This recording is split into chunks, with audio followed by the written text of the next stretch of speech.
I don't get it. What? People watch you play video games. Okay, but why? Because it's fun to hang out with friends. It's just like when we were little, except for way more CPU intensive than the sit next to each other on the couch days. Hey everyone, and welcome back to DIY in 5. I'm Trisha Hirschberger, and in today's episode, we will go over what you'll need to consider when building or buying the ultimate video game streaming rig. Let us worry about the hardware so that you can focus on the stream. Now, if you're brand new to PC building, check out our Build Your Own PC series by clicking here. Then go ahead and subscribe so you don't miss any more DIY tech tips. For the ultimate streaming setup, many pros have two PCs, one to run the game and one to broadcast the stream. For the purposes of this video, we'll assume that's not in the budget and you're looking to do it all on one device. Luckily, there are some great pre-built options out there specifically made to game and stream off one CPU, like the CyberPower PC Pro Streamer or the Alienware Area 51.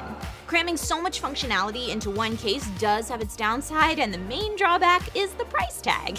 Let's break down the hardware that you'll want to consider if you're going to go it alone.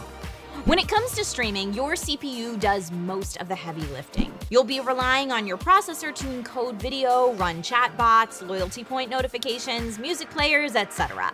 And all the while avoiding dropping frames, which lead to a not so nice viewing experience for your audience. When budgeting out your build, I'd advise you to dump some serious moolah here, especially if you have your heart set on streaming in high definition. To output 720p or more at 60 frames per second, you'll want to choose a CPU with multiple cores, impressive clock speeds, and hyperthreading doesn't hurt either. If you're building a budget streaming rig and are fine with streaming below 720p or 30 frames per second, then this can be achieved with a less expensive processor and with tricks such as optimizing your broadcast settings, capturing video from a console, minimizing the amount of windows you have open while streaming, and avoiding CPU-intensive games. Now, even if you're doing all of those things I just mentioned, I still wouldn't try this with less than an i5 series or equivalent.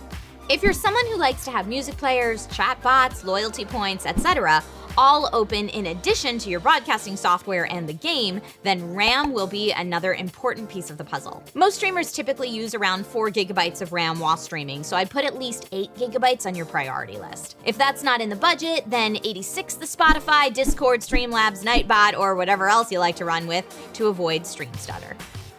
We've talked a lot about the fun additions to your streams, but what about the games you'll be streaming? This is where a streaming build differs from a traditional gaming build. If you stream low-demand games or capture gameplay from a console, then you may be able to save a pretty penny by foregoing a dedicated GPU and get a better experience by putting that money into your CPU. Now, if you stream games like, say, The Witcher 3 all the time, then a GPU is a must if you're planning on streaming and broadcasting from the same PC. Let's quickly buzz through the rest. For a motherboard, I'd look for something with extra slots for expansion. For storage, consider if you'll want to locally record your streams and how long you plan on keeping them on that hard drive. For the case, I'd recommend getting something with noise dampening so your audience isn't listening to your fans go on and off the whole stream. Sorry guys, I know that I'm being really loud. I'm not one of those streamers that's just loud all the time. I just want to make sure that you can hear me over my stupid system that's really, really loud. And for your PSU, head over to PCPartPicker.com to calculate your power needs for different setups. Side note, this site also allows you to compare component prices and reviews, and it's a lifesaver for new and experienced builders alike. So that's that. Stream away and build your community the way you see fit now that the hardware is out of the way. Kinda. I mean, it's never really out of the way. And you want to constantly keep an eye on updating, but that's why there are shows like this one. Guys, let me know what your favorite game to stream is and shout out your channel if you like. We want to check out what you are up to. My name's Trisha Hirschberger, and you've been watching DIY in 5.